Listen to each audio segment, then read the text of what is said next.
Taylor asks, how does a startup know when to add staff? What positions are most critical to line up first? So Taylor, and by the way, before I get into your answer, Taylor, obviously this is a startup themed episode in honor of the 43 North competition. Taylor, I think that there's a lot of ways to go about this. I think you reverse engineer the founders of the company. So there's a lot of things that are needed. Financial understanding is needed, marketing understanding is needed, product understanding is needed. There's a lot of needs when you're a small company. I think what you need to do is first, you hire as soon as you can afford to.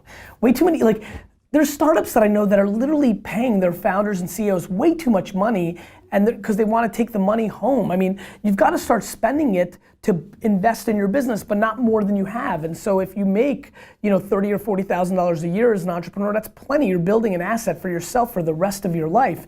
It's better than making 100, so you can take that 70,000 and go and hire your head of marketing, hire a project manager, hire whatever needs you have. Who to hire is actually quite easy in my opinion. You hire around the thing that you believe you most need that you yourself can't most provide. I don't hire salespeople very quickly in my companies. I don't hire, HR people very quickly. We didn't have a HR department or a sales staff for the first 5 of the 7 years of VaynerMedia, and everybody thought that was so crazy because those are the things that I did. Those are things that I could do with my hustle. But we did have a CFO and a legal person very quickly over our means because those were shortcomings. I think AJ could have probably learned it on the job, but those are things we didn't have as much of. So I think what you hire first is the thing you need to round out your team with, even if it's not, let's say sales is more important than legal, but you're great at sales.